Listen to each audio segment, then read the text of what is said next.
გამარჯობა, ეს არის გადაცემა გვერდიდან და მე ვარ დავით კალანდია. მეგობრებო, ალბათ მეც უნდა გამომეთქვა ჩემი აზრი იმის შესახებ თუ რა მოხდა ვაშინგტონში, მაგრამ არ გამოვთქვამ. და ერთი ადამიანი დავრჩე ამ დუნიაზე, ვინც ამ თემაზე არ იტყვის არაფერს. დარჩეს ინტრიგა თუ რას ფიქრობ მე იმ არაინციდენტის შესახებ. მე კი მინდა რასა იუკნევიჩიენეზე ვილაპარაკო, რომელიც ევროპარლამენტში საქართველოზე მუდმივი მომხსენებელია და სრულიად შესაძლებელია რომ ამ კვირაში ეს ხალი რამდენჯერმე ვახსენო. მადამ იუკნევიჩიენე იმედია გვარს სწორედ წარმოვთქვა მთელი ღამე ვარჯიშობდი. დიახ, იუკნევიჩიენე გამოირჩევა განსაკუთრებული სიყვარულით საქართველოსადმი. არა მთელი საქართველოსადმი არა, საქართველოს ძალიან მცირე ნაწილისადმი, იმ ნაწილისადმი, იმ რეზერვაციისადმი, რომელშიც ნაცები ბუდობენ. რაც თავი მახსოვს და მე კი უკვე ძალიან დიდი ხანია მახსოვს ჩემი თავი, ეს ბალტიისპირელი ქალი ცდილობს ჩვენს ქვეყანას ბეჭი ამოუგდოს, კვანტი დაუდოს, ხელი ჰკრას, ხრამში გადაჩეხოს. რასა იუკნევიჩიენე ლიტვის, ახლანდელი ლიეტუვას თავდაცვის მინისტრი იყო 2008-2012 წლებში. დიახ და ალბათ იმ წლებში ჰქონდა მჭიდრო კონტაქტი ჩვენი ქვეყნის თავდაცვის გამარჯვების მინისტრთან დავით კეზერაშვილთან და არ გამოურიცხავ რომ საერთო ფინანსური ინტერესების ჰქონოდათ საქართველოსთან დაკავშირებით. ახლა ვინმე შეიძლება მითხრას რასას რატომ სწამებ ცილს და რატომ ავრცელებ ჭორებს, მაგრამ მე უბრალო ლოგიკიდან გამომდინარე ვაზროვნებ და თუ ვაზროვნებ, ესე იგი ვარსებობ. და კითხვა მინდა დავსვა, რას გადაეკიდა ეს რასა ჩვენს ხელისუფლებას? და გადაეკიდა ალბათ იმიტომ, რომ მასთან ურთიერთობაში ხეირი ვერ ნახა. აბა სხვა პასუხი არ მაქვს. ადრე დადიოდა ხმები, რომ ნაცების დრო ზოგიერთ ბალტიისპირელ პოლიტიკოს დიდი ფინანსური ინტერესები ჰქონდა ჩვენს ქვეყანაში და იმ ფინანსურმა ინტერესებმა ჩაილურის წყალი დალიეს. როგორც კი მადლიერმა ქართველმა ერმა 2012 წელს ნაცობა მშვიდობიანად გადაირჩია. მიყვარს იმ პოლიტიკოსების ბიოგრაფიების გაცნობა, ვინც ჩვენი ქვეყნისადმი განსაკუთრებულ არაჯანსაღ ინტერესს იჩენს. გადავხედე რასას პოლიტიკურ ცხოვრებისეული შემოქმედების გზას. მან კაუნასის სამედიცინო ინსტიტუტი დაამთავრა და იყო პედიატრი.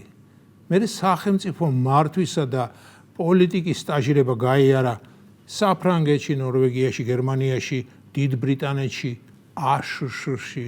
6-ჯერ იყო არჩეული ლიეტუვას სეიმის დეპუტატად. ანუ ძირძველი პოლიტიკოსია და აღარაფერი მოასწავებს, რომ ის როდისმე თავის ჰუმანურ პროფესიას პედიატრიას დაუბრუნდება. ერთგვარი ლიეტუველი გიგი წერეთელია, რომელიც თუ არ მეშლება ბავშვობაში საექიმოზე სწავლობდა. და ეს პედიატრი ქალი 2008 წელს პრემიერ-მინისტრმა ჩვენმა ასევე კეთილმა მეგობარმა კუბილიუსმა დანიშნა თავდაცვის მინისტრად. არ ჯობდა დარჩენილიყო პროფესიაში და ემკურნალო ბავშვებისთვის. პედიატრიაზე უფრო კეთილშობილური პროფესია რა შეიძლება იყოს, მაგრამ არა წავიდა დიდ პოლიტიკაში და იქიდან უკვე აღარ დაბრუნებულა.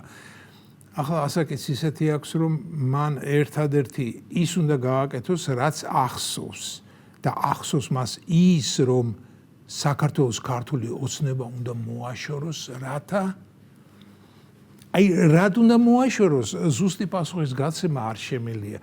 ზუსტი სამართლიანი და სამართლებრივი პასუხისა. ამიტომაც მაქვს ეჭვი ვიფიქრო, რომ აქვს მას რაღაც დაინტერესება, რაც მომავალში მის ხანდაზმულობას გაალამაზებს.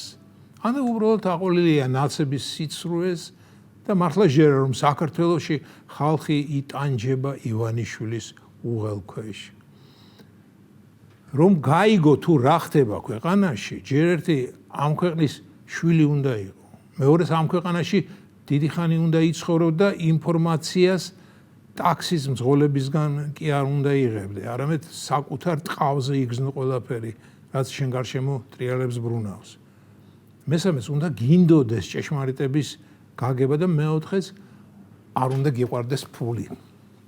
როგორც ვიცი, არც ერთ ამ პარამეტრს აკაკნებე კაიტე, უკაცრავად რასა იუკნევიჩიენე არ აკმაყოფილებს. ქვევრივითაა, რასაც ნაცები ჩასძახებენ, იმას ამოძახებს და ამიტომაც არის მუდმივი შფოთვის რეჟიმში.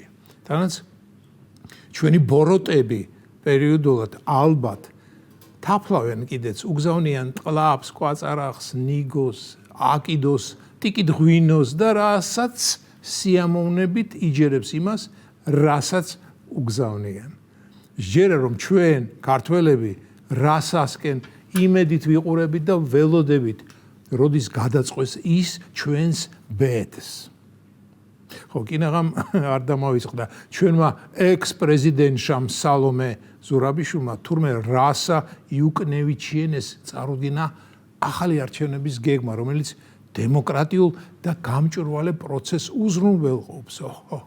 ხო. და რასამ ალბათ სალომეს გეგმაც მოუწონა და მისი წითელი რევოლუციური პალტოც. ეს იყო გადაცემა გვერდიდან და მე ვარ დავით კალანდია.